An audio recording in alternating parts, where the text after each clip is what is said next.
هغه کم قبر دی چې له خپله مړي سره روان سو، خپل مړی یې واخیستی روان سو، حرکت یې شروع. هغه کم بې جانه شی دی چې هغه ساه اخلي، هغه کم شی دی چې الله پاک پیدا کړي او بیا د دا شي په باره کې پوښتنه هم وکړه. هغه کم شی دی تخلیق یې الله پاک کړی دی او بیا هم الله پاک فرمایي چې دا ما رانیولی دی. هغه کم شی دی چې هغه دی بې جانه او د بیت الله شریف طواف وکړي. یهودي عالم ورته ویل چې په دنیا کې بهترینه سواري څه شي ده؟ بایزید بستامي رحمت الله علیه ورته ویل چې آس. ول په ورځو کې بهترینه ورځ کومه ده؟ بایزید بستامي ورته ویل چې د جمعې ورځ. ول په شپو کې بهترینه شپه کومه ده؟ بایزید بستامي ورته ویل چې لیلة القدر. هغه ورته ویل چې هغه کم شی دی چې الله پاک پیدا کړي او بیا د دا شي په باره کې پوښتنه هم وکړه. بایزید بستامي ورته ویل چې د موسی علیه السلام عصا ده، الله پاک پیدا کړې ده او بیا له موسی علیه السلام څخه پوښتنه کوي وما تلک بیمینک یا موسی، ای موسی دا ستا په لاس کې څه شی دی؟ بیا دې یهودي ورته ویل ول هغه کم بې جانه شی دی چې هغه ساه اخلي. بایزید بستامي رحمت الله علیه وفرمایل چې الله پاک د سهار په باره کې فرمایي والصبح اذا تنفس، هغه سهار چې دی ساه اخلي. بیا دا یهودي ورته ویل چې هغه کم شی دی تخلیق یې الله پاک کړی دی او بیا هم الله پاک فرمایي چې دا ما رانیولی دی، ما اخستی دی. بایزید بستامي ورته ویل چې هغه الله پاک په یو آیات کې فرمایي د مسلمانانو په باره کې ان الله اشترى من المؤمنین انفسهم واموالهم بان لهم الجنه، چې ما له تۍ څخه دا ستۍ نفسونه اخیستي دي، ستۍ مالونه ما اخیستي دي، تۍ زما یاست او زه د دې په بدله کې تۍ ته جنت درکوم. دا موږ تۍ نه د اولادو یو، نه د دې کائنات د مادیات یو، نه د خپلو بیبیګانو یو، نه د کاروبار او د تجارت او د صنعت یو. موږ ملکیت د چا یو؟ د الله پاک یو.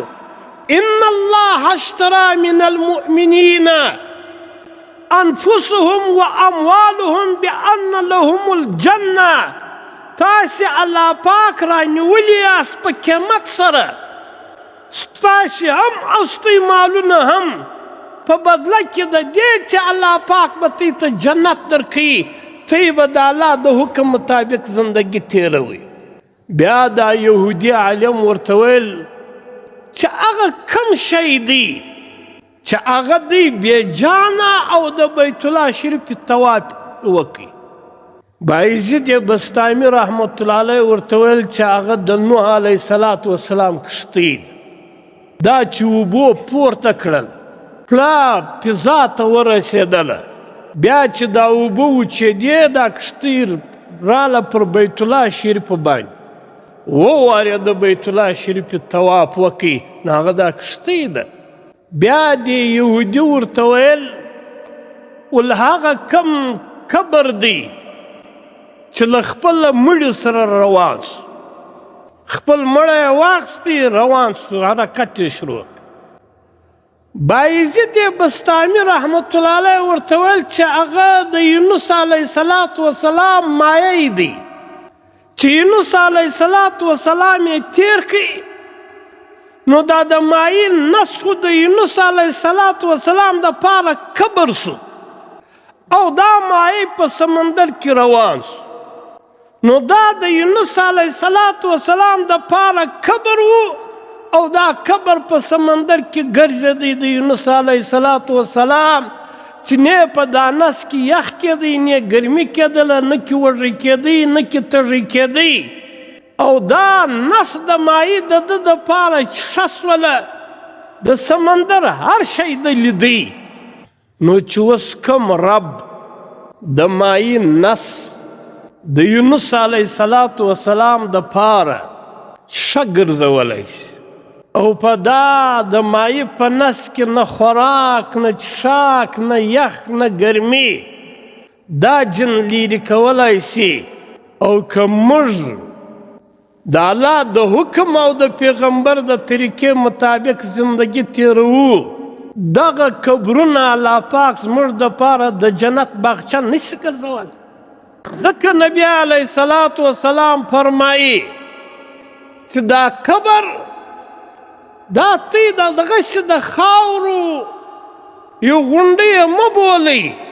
دا به یاستئ دپاره د جنت له باغچو یو باغچه یي او یا به د جهنم له کندو څخه یو کندی دا رقم ډېر سوالونه دا یهودي عالم لري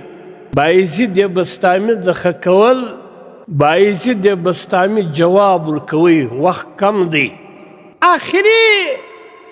بایزید بستامي ورته ویل چې زه له تا څخه اوس یو سوال کوم ته جواب راک د یهودي عالم ول چې ویې که بایزید بستامي رحمت الله علیه ورته ویل چې د جنت چابي د چا په لاس کې د جنت چابي دا د چا په لاس کې جنت به د چا په لاس خلاصیږي د یهودي عالم ودرېد بایزید بستامي ورته ویل پر ما دې دونه سوالونه وکړه ما د هر سوال جواب تا ته درکړي او ما له تا څخه د یوه سوال پوښتنه وکړه دا یهودیانو هم پر ناري کې پر دا خپل مقرر عالم باندې چې ورکه جواب دا د یهودیانو عالم ورته ویل چې زه جواب ورکولی سم خو له تی بیریږم تی به مې نه کوي ایله هغه ویل ورکه جواب ورکه موږ هېڅ نه درته وایو د یهودي عالم ورته ویل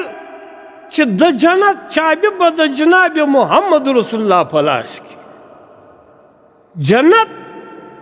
دا چې خلاصیږي دا به د جناب محمد رسول الله په لاس خلاصیږي دا زموږ ستۍ دپاره اعزاز عزت دی که نه دی چې د قیامت په ورځ د جنت چابي د جناب محمد رسول الله په لاس کې موږ ته الله پاک د داسې عظیم پیغمبر په امت کې پیدا کړي نو موږ ته لره هم دا پکار دی چې خپله زندگی د جناب محمد رسول الله د طریقې مطابق وګرځو او خپله زندگی د الله د حکم او د پیغمبر د طریقې مطابق وګرځوو که چیرې زموږ زندگی د الله د حکم او د پیغمبر د طریقې مطابق وه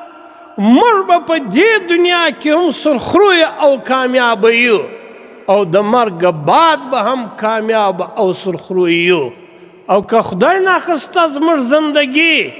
د الله د حکم خلاف وه د جناب محمد رسول الله د طریقې خلاف وه موږ به په دې دنیا کې هم ذلیل او ناکام رسوایو او د مرګ بعد به هم ناکام او ذلیل او رسوایو الله پاک دې زموږ رستې حفاظت کوي